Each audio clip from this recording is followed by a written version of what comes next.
ओस चाटने से प्यास नहीं बुझती। इसी तरह बड़ा काम करने के लिए बड़ा प्रयास करना पड़ता है। सुंदर पिचाई और हम सब में यही फर्क है कि वो गूगल में काम करते हैं, हम गूगल पे काम करते हैं। क्या मतलब हुआ?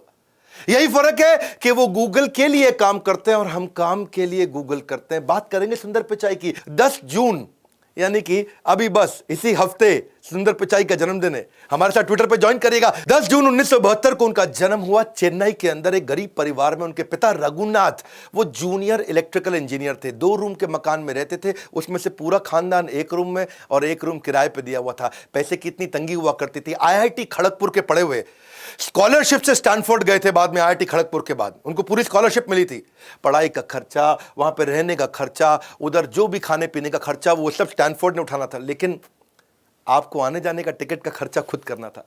साथ में परिवार का आदमी ज्यादातर सुंदर पिचाई चाहते थे कि उनकी मां साथ में जाए, पर पिता की सैलरी थी 2000 रुपए महीना। पूरे साल की सैलरी जाके उन्होंने कंपनी में खूब रिक्वेस्ट करके एडवांस ली, तब जाके केवल एक सुंदर पिचाई की टिकट आई। मां नहीं साथ में जा पाई। एक बैकपैक लेके आना था, बड़े सूटकेस कुछ नहीं ला सकते थे, एक बैकपैक लेके आना था। अब जो बैकपैक की रिक्वायरमेंट स्टैनफोर्ड ने दी, वो ही 2000 रुपए का बैकपैक मिला। पिता की 1 महीने की तनख्वाह फिर बैकपैक में चली गई। आप सोचो, पूरे साल की तनख्वाह पे एक फ्लाइट की टिकट आई। सुंदर पिचाई के पापा ने 1 साल की सैलरी बेचकर प्लेन का एक टिकट खरीदा था, और आज 1 साल की सैलरी में सुंदर पिचाई कई प्लेन खरीद सकते हैं। आज सुंदर पिचाई कहां से कहां पहुंच चुके हैं। सुंदर पिचाई लग्जरी मकान में पैलो ऑल्टो में रहते हैं। पैलो ऑल्टो कहां है? सिलिकॉन वैली के अंदर। सिलिकॉन वैली कहां है? कैलिफोर्निया में। वो यूएसए का सबसे ज्यादा समृद्ध स्टेट माना जाता है। उनकी पर्सनल नेटवर्थ था $600 मिलियन है। अपॉर्चुनिटीज अपने आप नहीं होती हैं, opportunities don't happen, you create them, ऐसा कहना सुंदर पिचाई का। उनको ना शुरू से ही मशीन और टेक्नोलॉजी से बहुत लगाव था। 3 चीजों ने उनकी जिंदगी बदली: टेलीफोन, फ्रिज और स्कूटर। टेलीफोन उनके यहां लगने के लिए 5 साल उनको वेट करना पड़ा। पिता उनके बाहर जाया करते थे बहुत दूर, वहां जाकर ट्रंक कॉल करते थे। आधा घंटा जाते थे, आधा घंटा ट्रंक कॉल का वेट करते थे, फिर आधा घंटा वापस आते, 1.5 घंटा लग जाता था। घर में फोन लगा, बड़े हैरान हो गए। उनको एक बात समझ में आई यार, कि फ्रिज जब आया तो माँ का टाइम बहुत बच गया।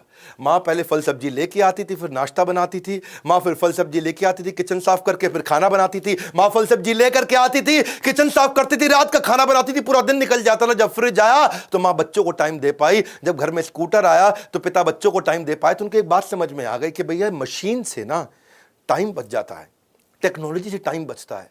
एक बार उन्होंने घर की लैंडलाइन भी खोल दी। इतना फैसिनेट हो गए टेक्नोलॉजी से कि लैंडलाइन खोल दी। बाद में बंद नहीं कर पाए लैंडलाइन को। पिता से बहुत कुटाई भी हुई उनकी, लेकिन पिता को उस दिन समझ में आ गया ये बच्चा अनयूजुअल है, कुछ अच्छा करेगा। तो उनको जब समझ में आया टेक्नोलॉजी सेव टाइम, तो उन्होंने कहा कि we make products at Google which will save time. ये उनकी चाइल्डहुड लर्निंग थी। और चेन्नई से जब वो अमेरिका जाने वाले थे, उससे पहले IIT खड़गपुर में गए। IIT खड़गपुर से उन्होंने ग्रेजुएशन करी, उनकी बीटेक थी। पढ़ाई में नंबर 1 थे, क्रिकेट में कैप्टन थे, ऑलराउंडर थे, और कंप्यूटर पहली बार जाके IIT खड़गपुर में उन्होंने देखा। इनिशियल जो डेज थे, साउथ इंडियन थे, चेन्नई के थे, मसाल डोसा खाने, और वो वहां खड़गपुर गए। उनको पता नहीं, वहां वो किसी से सुना उन्होंने, अबे साले, क्षमा चाहता हूं ऐसे शब्द यूज करने पड़ रहे हैं, वो कहानी का हिस्सा है। तो उनको लगा अबे साले मतलब कोई यूजुअल बातचीत होती है, ऐसे ही बोलते हैं। तो अपने सुपर सीनियर को, वो 1st ईयर में थे, सुपर सीनियर को जो 4th ईयर में था, उसको बोले अबे साले पहले बिच को खाने दे, मेरा क्लास चालू होने वाला है। वो खुशी खुशी बोले, उनको लगा इसको अच्छा लगेगा। अब जो है 4th ईयर के स्टूडेंट उन्होंने पकड़ के कूट दिया, अबे साले बोलता है। उसने बोला अबे साले गलत है क्या? उसे तो उसको पता नहीं था, और बहुत पिटाई हुई। तब उसको समझ में आया ही वाज सो इनोसेंट, कि उनको छोटी सी गाली के बारे में नहीं पता था कि साले से बुरा मान सकते हैं लोग।